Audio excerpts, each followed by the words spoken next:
حضور پر پھونکنے کے بعد ان گستاخوں کی زندگی ایسی ہو گئی کہ وہ ڈر ڈر کر سہم سہم کر جینے پر مجبور ہو جاتے ہیں. ڈر لگتا ہے، خوف لگنے لگتا ہے. لیکن میرے عزیزوں، حضور کی عظمت بیان کرنے کے بعد، حضور کی وفاداری کرنے کے بعد میں اپنا تجربہ بتاتا ہوں، چین و سکون بڑھ ہی جاتا، عزتیں بڑھ جاتی ہیں. حضور پاک صلی اللہ تعالی علیہ وسلم کی عظمت بتانے کے بعد آپ کو دنیا میں ڈر کر کے نہیں بلکہ بے خوف ہو کر جینے کی زندگی دی جاتی ہے. اسی لیے آپ سے بھی میں یہ کہتا ہوں، حضور کے وفادار رہو اور بے خوف ہو کر جیتے رہو. کیوں؟ اس لیے کہ کسی بھی دن موت آنی ہے. حضور کا عاشق تو انتظار میں رہتا ہے، یہ دنیا تو ختم ہونی ہے. جس دن آنکھیں بند ہوں گی اسی دن حضور کی زیارت بھی ہوگی. اس دن ہم یہاں ہمارے جنازے میں سو کر جائیں گے اور قبر میں ہمیں لوگ چھوڑ کر کے آئیں گے، اور اس کے بعد منکر نکیر آئیں گے، سوالات کریں گے، تیرا رب کون، تیرا دین کیا. اور تیسرا سوال جو کریں گے وہ حضور کو دکھا کر پوچھیں گے ان کے بارے میں کیا کہتا تھا. ایسا نہیں ہو، اسی بات سے پھر موت کا ڈر بھی نکل جاتا ہے شب گور بھی اسی گل سے ملاقات کی راہ. ہم فرشتوں کو اس دن بھی یہ کہیں گے، اب تو پائے ناز سے اے فرشتوں کیوں اٹھوں، مر کے پہنچا ہوں یہاں اس دل ربا کے واسطے.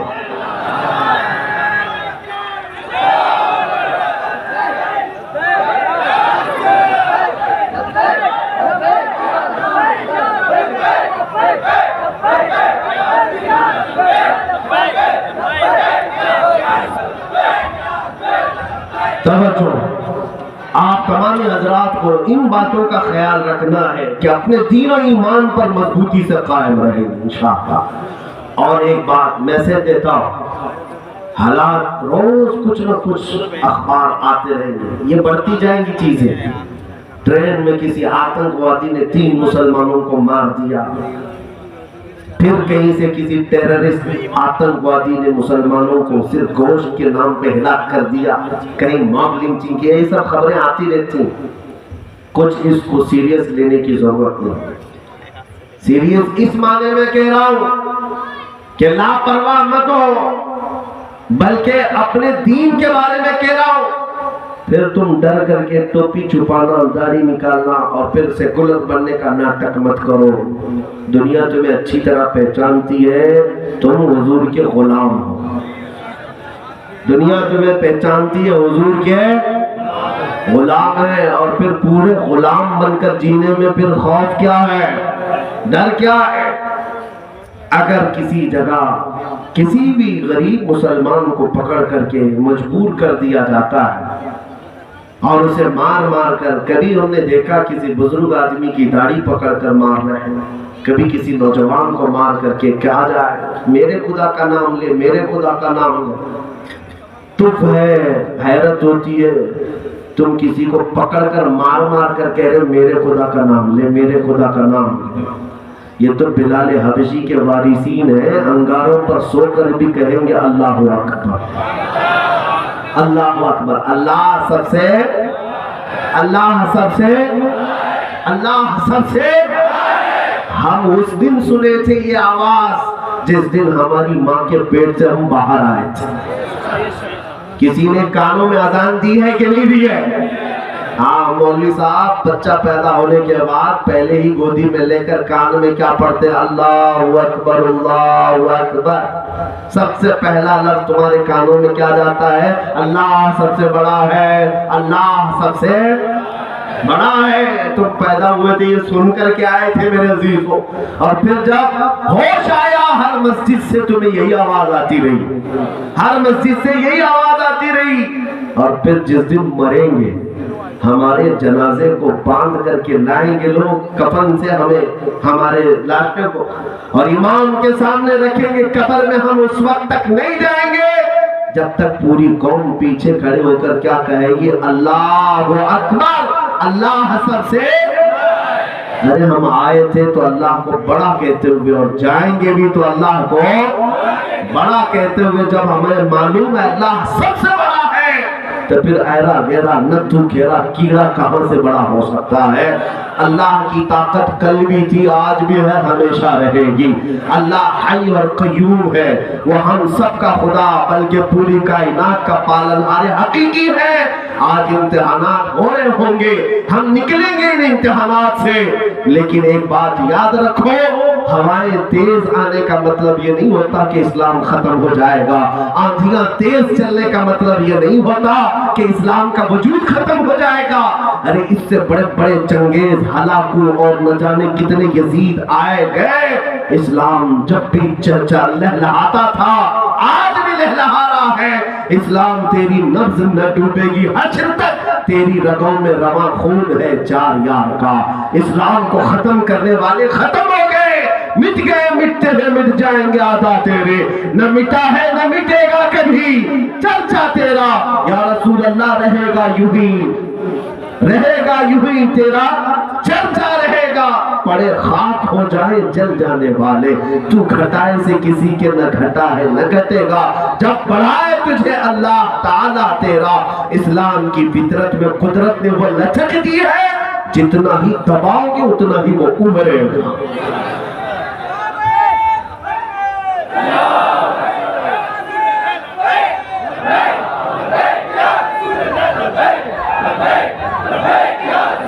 اب میرا آخری میسج یہ سنو، یہ تھی باتیں، حالات سے خوف زدہ ہو کر سولی پر چڑھ جائیں، ہم کوڑے کھائیں، چاہے جس حالات میں بھی جائیں، جب جانا ہی ہے تو اللہ کو بڑا کہتے ہوئے کیوں نہ جائیں؟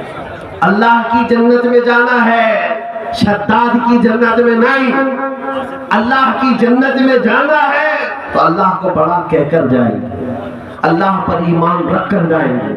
نوجوان ہر گھڑی اس بات کے لیے تیار رہے، مجھے اگر کوئی ٹکڑے پھینک کر کے یہ کہے یہ لے لے اور تیرا دین چھوڑ دے تو اسے ٹکڑوں کی طرح چھوڑ دینا، کہنا اس طرح کے بہت ساری دنیا میں ٹھوکریں مار دوں گا، بھوکا رہ لوں گا، لیکن میرے مصطفیٰ کی شریعت سے روگردانی نہیں کروں گا۔ حضور سے غداری کرو گے، حضور پاک سے غداری کرو گے، نبی پاک صلی اللہ علیہ وسلم سے غداری ہرگز نہیں ہو سکتی۔ تو یہ یقین کے ساتھ آج تمہیں اٹھنا ہے۔ کبھی کبھار نوجوان یہ کہتے ہیں ہمیں روزی نہیں مل پاتی، ہمیں جاب نہیں مل پاتی، ہمیں ہمارے نام کی وجہ سے، ہماری داڑھی کی وجہ سے، ہماری ٹوپی کی وجہ سے نوکریوں پر فرق آتا ہے۔ اے مومنوں، یہ امتحانات ہیں، یقین پیدا کرو، رزاق اللہ ہے جو چونٹیوں کو سوراخ میں رزق دیتا ہے، جو پانیوں میں مچھلی کو رزق دیتا ہے، کیا وہ اشرف المخلوقات کو رزق نہیں دے گا؟ میرا امتحان ہوگا، اگر میں جمع رہ گیا تو مولا 70 دروازے میرے لیے کھولے گا۔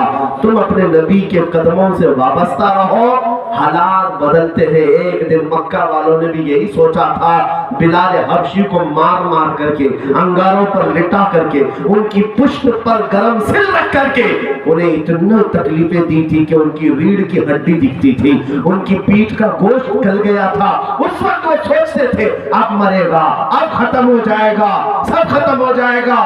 ان کے پاؤں میں رسی ڈال کر بدماش لڑکوں کے ہاتھوں میں دیا جاتا، وہ مکہ کی گلیوں میں حضرت بلال کو کھینچتے تھے۔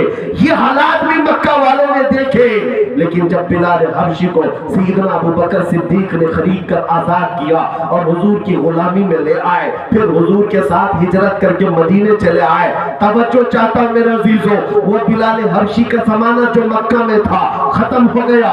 6 سال کے بعد جب رسول اللہ صلی اللہ علیہ وسلم 10,000 صحابہ کے ساتھ واپس مکہ تشریف لا رہے تھے تو ایسے آئے کہ فاتح مکہ بن کر کے آئے، کوئی ایک آدمی بھی مقابلے کا موجود نہیں تھا۔ رسول پاک تشریف لائے، اکثر وہاں جتنے تھے قیدی بن کے کھڑے تھے، جنہوں نے ظلم اٹھایا تھا وہ آج سر جھکائے کھڑے تھے۔ حضور پاک نے خانہ کعبہ کو بتوں سے پاک کیا۔